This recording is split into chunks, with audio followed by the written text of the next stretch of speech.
bienvenue à la troisième semaine du projet Souvenirs d'été. C'est Mireille qui est avec vous pour la boutique Scrapbook Tendance. Alors, j'espère que vous avez apprécié le projet de la semaine dernière où nous avons travaillé avec les gelatos. On a fait plusieurs techniques, ainsi qu'une petite pochette de souvenirs afin de cacher tout ce qu'on ne veut pas voir dans notre album. On poursuit cette semaine avec deux nouvelles techniques où on va faire un fond avec une texture, ainsi qu'une petite technique de masquage et notre produit vedette mélangé avec de l'eau.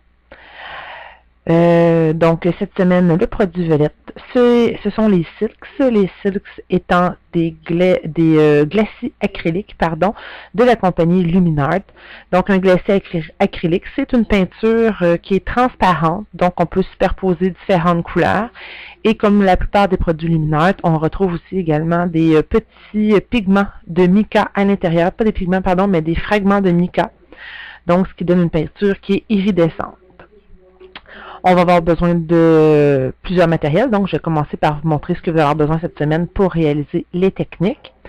Vous allez avoir besoin dans votre kit, pour celles qui l'ont acheté, la feuille d'autocollant large. Ensuite, vous allez avoir besoin toujours notre papier aquarelle, ainsi que du papier basil, soit le noir ou le blanc, peu importe la couleur, c'est à votre choix. Ensuite, nous allons avoir besoin, évidemment, de ciseaux et d'un couteau de type X-Acto. Vous allez avoir besoin d'adhésifs, comme toujours, bien sûr. Un pinceau, moi j'utilise un vieux pinceau pour l'application du gesso. Vous allez avoir besoin d'un pinceau plat et d'un pinceau fin pour faire des détails. Ensuite, évidemment, le gesso, peu importe la marque, ça n'a pas d'importance. Toujours mon éternel vaporisateur d'eau ainsi qu'un pot d'eau pour rincer vos pinceaux. Nos peintures silks. Soit du ruban à masquer ou du washi tape de différentes largeurs. Ça va être pour faire notre technique avec le masquage. Ça complète le matériel nécessaire. Donc, on va commencer avec la première technique qu'on voit en arrière-plan. Donc, en fait, ce n'est pas une technique plus qu'une idée que j'ai eue. Je voulais utiliser à son maximum le matériel du kit. Donc, on voit bien le brillant des peintures ici. Donc, ce que j'ai fait, je vais donner une texture toute simple à mon fond. Donc, on a utilisé, je vous ai montré tout à l'heure, la feuille d'autocollant large. Donc, on va utiliser le contour des autocollants qu'on va appliquer sur notre carton basil. C'est ce qui va donner notre base pour notre fond. Donc, sur mon carton basil, je vous place ici. Ça pourrait être le papier aquarelle, mais ce n'est pas nécessaire puisqu'on va appliquer une couche de gesso par-dessus. Donc, n'importe quel carton fait l'affaire. Donc, ce qu'on va faire, c'est qu'on va venir décoller délicatement les contours des lettres, tout en laissant les lettres en place, parce qu'on va pouvoir les réutiliser, bien sûr, pour faire des titres sur nos autres pages.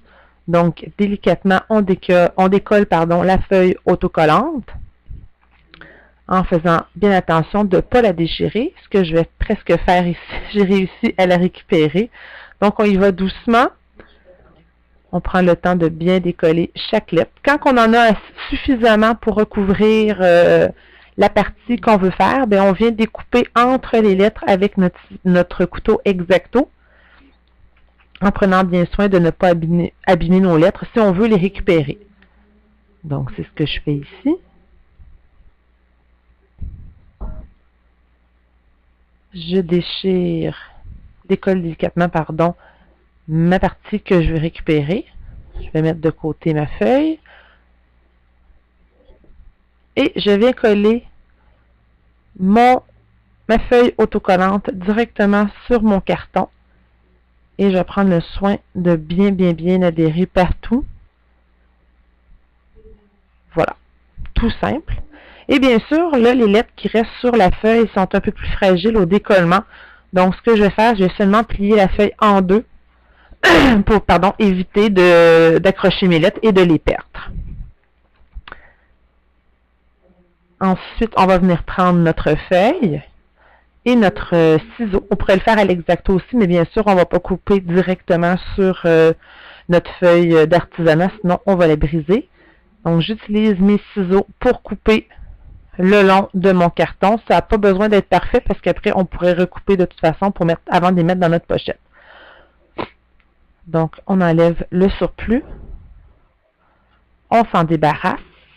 Et maintenant, on va venir appliquer sur le tout une couche de gesso pour avoir une surface uniforme. Parce que là, bien sûr, j'ai mon carton basil qui, lui, est poreux et ma feuille autocollante qui, elle, est un peu plus lisse. Donc, si je veux avoir un bel effet uni avec la peinture que je vais venir mettre par-dessus, j'ai décidé de mettre du gesso. Et aussi, vu que le glacé acrylique Silks est transparent, mais je ne voulais pas voir l'espèce de contour brun qu'il y a autour de mes lettres.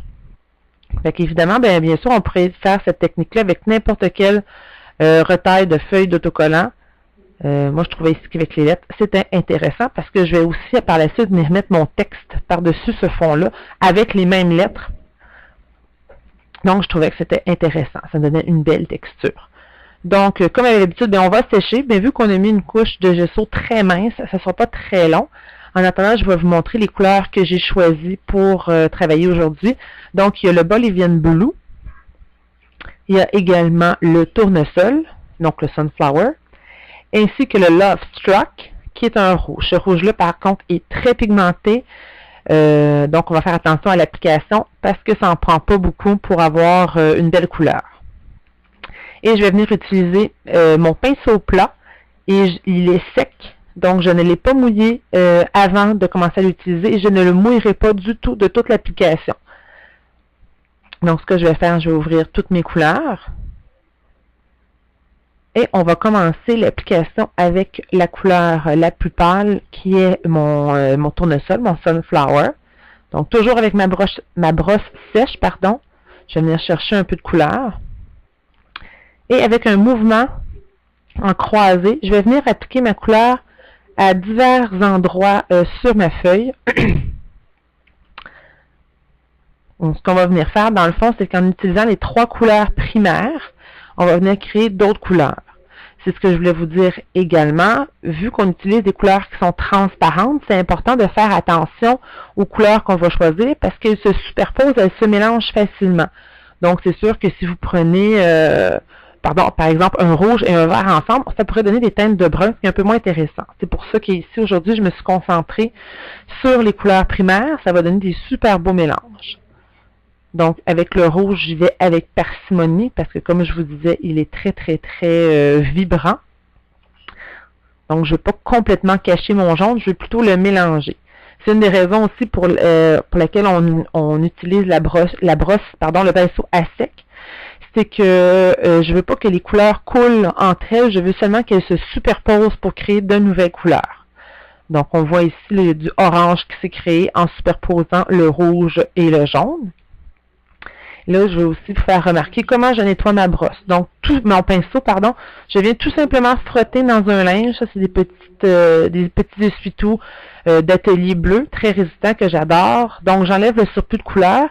Et puisque mon pinceau n'est pas mouillé de toute façon, je peux même aller tremper légèrement, même s'il reste un peu de couleur sur mon pinceau, même si je le trempe dans un nouveau pot, les couleurs ne vont pas se mélanger dedans. Donc, c'est la même chose ici. Je vais venir appliquer mon bleu. Je vais faire attention pour me garder du jaune, du rouge, mais je veux quand même qu'il y ait des mélanges qui se créent. Donc, on va obtenir des beaux verts et des violets. Donc, la technique, c'est pas plus compliqué que ça.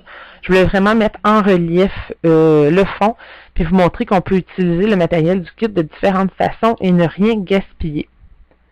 Donc, je termine d'appliquer mon bleu. En passant, j'en profite pour vous dire que j'ai des petits problèmes techniques avec ma caméra. Je ne me suis pas rendu compte, mais elle était placée à l'envers. Donc, tout ce que vous voyez est à l'envers. Je suis désolée, mais je trouvais qu'on voyait quand même bien les techniques. C'est pour ça que j'ai décidé de le garder, de ne pas recommencer au complet. Maintenant, je trouve qu'il me reste plus beaucoup de jaune. Donc, je vais nettoyer mon pinceau à nouveau et je vais venir ajouter du jaune. Donc, comme je vous disais, vu qu'elles sont transparentes, elles peuvent se superposer à l'infini. Donc, même si je vais mettre mon jaune par-dessus, je ne perds pas ce qui a été mis en dessous. Donc, on voit très bien ici qu'il y a du orange qui se crée, du vert avec le bleu.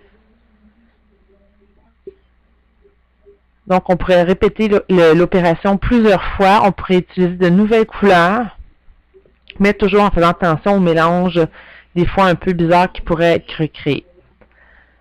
Donc, la dernière chose que je veux ajouter, c'est une petite touche de doré.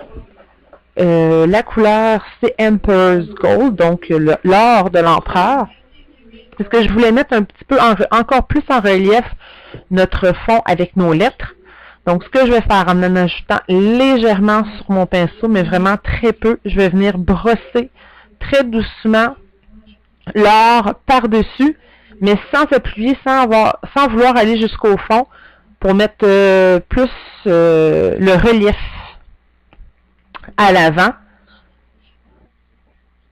Donc, tout simplement quelques petits coups, toujours dans un mouvement de croisée pour bien placer la couleur où j'ai envie. Donc, ça va nous donner des beaux éclats dorés tout en mettant en relief nos lettres. Comme je montre ici, là, je mets très très peu de peinture. Et voilà, donc on a vu ici le magnifique reflet que ça donne. Et voilà. Donc ce sont des peintures toutes simples à utiliser, mais qui font vraiment un très très bel effet. On voit très bien nos lettres. Donc on a récupéré le contour de nos lettres autocollantes ainsi qu'un petit bout de carton, puis on s'est fait un super beau fond avec.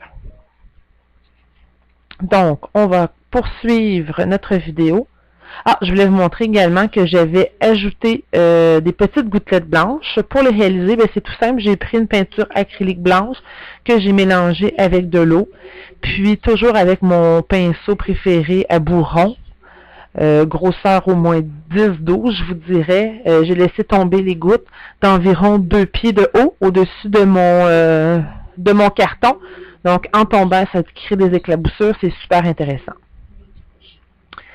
Une petite astuce en passant, les peintures, elles peuvent être utilisées pour colorer des embellissements sur vos pages également.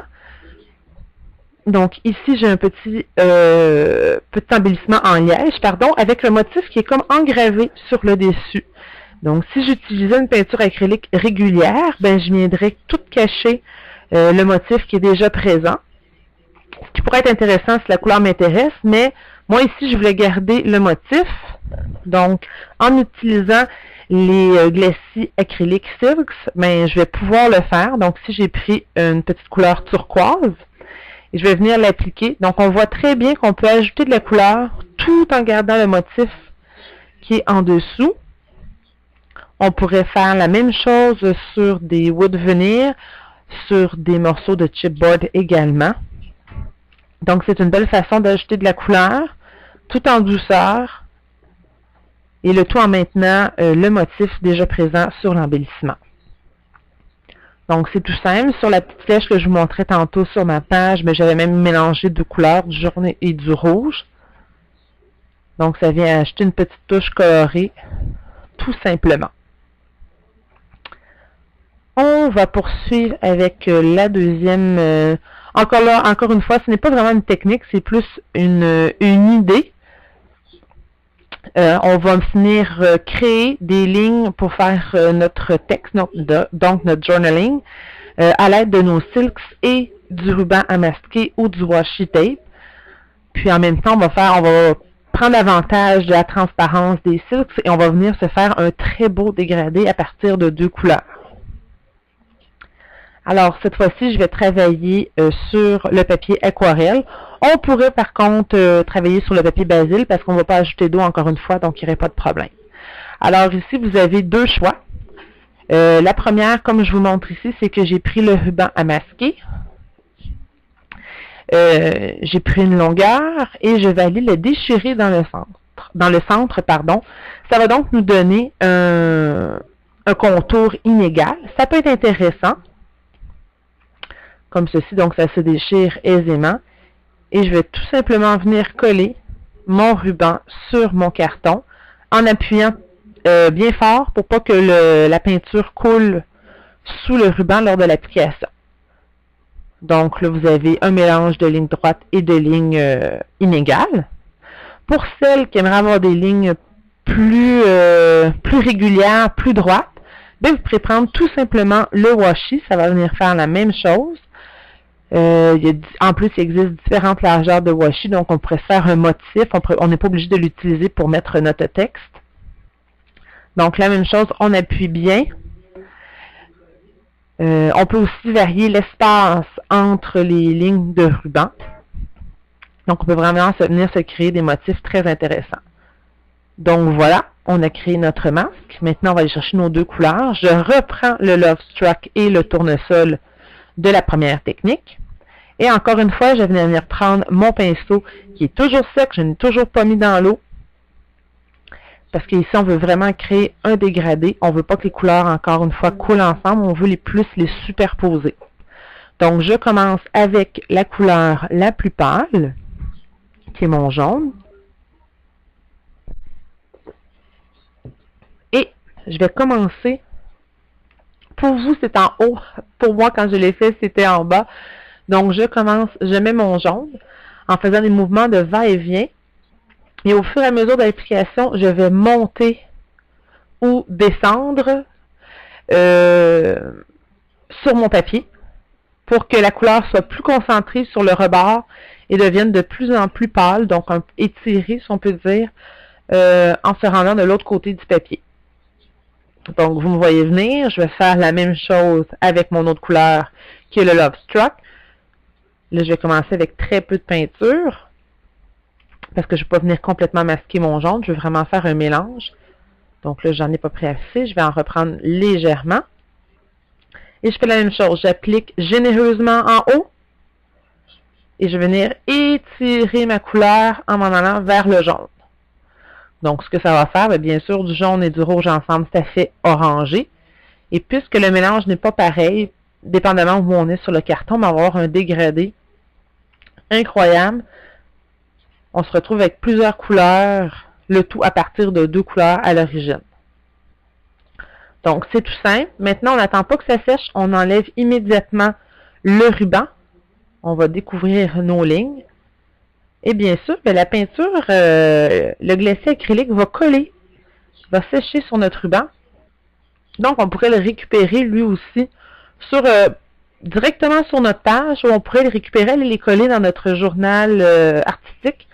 Donc, on pourrait se créer à ce moment-là un beau fond pour créer un nouveau projet. Donc, la même chose, ça devient très beau même sur le masking tape, ça fait un effet très luisant. Donc, on voit très bien ici les endroits où le ruban avait été déchiré. On voit aussi également très bien le dégradé de couleur. Donc, ça peut faire un effet rayé. Comme je dis, on peut créer des motifs. Et on peut s'en servir, on peut se servir des lignes pour faire notre texte sur notre page. Comme j'ai fait dans comme je vous le montre ici, je me suis servi des lignes comme repère pour écrire mon texte. Donc voilà une autre idée toute simple qui vient mettre en valeur le côté translucide des peintures Silks. Et je vais vous montrer aussi le brillant qui est resté sur mon masking tape. Donc pour ça, c'est terminé. Encore une fois, on va faire un petit nettoyage de notre surface de travail. Voilà. Maintenant, on va revenir avec nos... Là, je vais remettre en place avant de continuer mon petit texte sur ma page. Comme on peut voir ici, j'ai quelques problèmes à insérer mon carton. Voilà, c'est terminé. Et on va venir dans le coin inférieur de notre page. On va venir faire cette fois-ci un fond de style aquarelle. Parce que bien sûr, c'est un produit acrylique, donc on peut le mélanger avec de l'eau. Donc, l'avantage des Silks, c'est un coup que ça va être sec, ça va être permanent, ça va rester en place. Et évidemment, on a toujours notre beau reflet iridescent. Alors, cette fois-ci, on va prendre, bien sûr, un papier aquarelle. Ça va être important parce que là, on va ajouter de l'eau directement à notre peinture. Donc, si on ne veut pas que ça gondole. Et je vais chercher soit un pinceau plat ou un pinceau rond, à votre choix. Moi, j'aime beaucoup les pinceaux ronds, surtout quand on fait de l'aquarelle. Je trouve que ça retient plus d'eau, plus de peinture. Donc, on a plus le temps de jouer avec la couleur. Donc, je n'ai pas besoin de beaucoup parce que je n'ai pas une grande surface à couvrir. Je vais aussi vous montrer que les couleurs, ben, elles se mélangent très bien entre elles. Donc, ici, je vais prendre mon bleu du départ et mon aqua. Je vais les mélanger ensemble. Et avec mon vaporisateur, je vais venir ajouter de l'eau. Donc, encore là, rien de sorcier. Et ce que je vais venir faire maintenant, c'est que je vais venir ajouter la couleur sur mon carton. Je ne la remplirai pas, par contre, je vais garder des espaces blancs parce que le thème de ma page, de ma photo, c'était des enfants qui jouaient au jeu d'eau. Donc, je voulais créer comme un effet mouillé, un effet d'eau. Et je ne voulais pas avoir de barre définie à ma peinture, donc c'est pour ça que je vais ajouter quelques vaporisations d'eau par-dessus pour bien diluer la peinture pour qu'elle se promène bien. Je vais venir retravailler un peu avec mon pinceau pour en mettre exactement où j'avais envie. Donc, et voilà, c'est tout. On vient de créer le fond de notre petit carton. Bien sûr, je ne vais pas laisser comme ça, je vais venir ajouter des éléments dessus. Pendant que je sèche. Dans le fond, ce que je veux expliquer, c'est souvent on prend nos peintures, on fait des techniques, mais on oublie que la peinture à la base, on peut dessiner. On a souvent peur de dessiner, on pense qu'on n'est pas bon, mais ici, on va venir faire, je veux qu'on vienne ajouter dans le fond des petits éléments tout simples. Fait que je vais reprendre mon bleu, mon plus foncé, et pour rester dans mon thème, je vais prendre un pinceau à pointe fine. Je vais venir décider des gouttes d'eau, parce que c'était le thème de ma page, comme je disais, mais ça aurait pu être, dépendamment de votre sujet, des cœurs, des signes de plus qui sont très à la mode présentement, des cercles, des carrés, des triangles, juste des petites lignes. Ce que vous voulez, en fait, je voulais juste qu'on se lance dans la peinture et qu'on se crée nous-mêmes un papier à motif. Donc ici, je vais venir dessiner des petites gouttes. Tout simple. J'aurais pu prendre un pinceau plus fin, j'aurais pu prendre un pinceau plus gros. Alors, je prends mon temps, je fais des petites lignes. Je ne veux pas que ça soit parfait. Et comme vous pouvez me voir ici, je vais faire des motifs qui vont dépasser légèrement de la page. Ça fait toujours un effet plus naturel que de tout regrouper les motifs au centre. J'en laisse dépasser quelques-uns. Donc, on a plus l'impression que les motifs sont faits pour être là. Donc, il n'y a rien de compliqué là-dedans. Quelques gouttes d'eau. Moi, ici, je suis allée aussi en ton sur ton, mais on aurait pu faire des contrastes. J'aurais pu faire un fond bleu, venir ajouter des dessins en rouge, en vert, en jaune, toujours en prenant en considération que les peintures sont translucides, donc j'aurais vu la couleur qui est en dessous. Donc, et voilà. Et bien là, pour celles qui ont écouté les autres vidéos, vous savez maintenant que j'adore ajouter des petites gouttelettes. Alors, je vais vous montrer que c'est possible. Évidemment, vous auriez pu faire des coulisses avec les peintures Silks. Bon, ici, je vais me rendre compte que mon pinceau n'est pas adapté pour faire des gouttelettes. Je vais changer, je vais aller prendre mon gros. Je vais venir ajouter des gouttelettes avec mon pinceau rond. Donc, c'est tout. On vient de créer ici un fond à thème d'eau, à motif d'eau, tout simplement avec deux couleurs de peinture. J'aurais pu en prendre qu'une seule. Donc, avec une seule peinture, un pinceau, on peut se créer un fond très intéressant avec différentes textures, différents effets. Donc, ça termine la dernière technique. Ensuite, je vais faire comme les autres semaines, je vais faire un petit retour avec vous sur mes pages, les idées que j'ai mis. Donc, dans les deux premières pochettes ici, on a notre fond qu'on a fait avec nos lettres. Par-dessus, je vais mettre différents papiers à motifs. J'ai rajouté des petits, un effet texturé en frottant mon ciseau, ma lame de ciseau sur le rebord du papier. J'ai ajouté des autocollants, mon titre avec mes grosses lettres pour faire un rappel avec les lettres du fond. Comme j'ai montré ma petite flèche que j'ai colorée avec mes Silks. En bas, je suis venue acheter une bande autocollante avec mon étampe de date qui vient du kit. Avec un autre accent en carton que j'ai agrafé avec le mini agrafeur de T-Mold. Toujours mes petites taches de couleur blanche dont je vous ai parlé en début du vidéo. Ici, mon texte écrit au crayon noir, tout simplement la date. Ensuite, comme je vais vous être honnête avec vous, les pochettes avec les petits carreaux 2 par 2, ça a été difficile pour moi. Je suis habituée de travailler en plus grand format, donc il a fallu que je m'ajuste. C'est pour ça que j'ai pris des photos que j'ai découpées pour remplir mes espaces et j'ai juste fait attention de ne pas découper directement dans le visage des enfants. J'ai ajouté ici des paillettes, une étampe encore du kit. Mon titre a été découpé à la silhouette.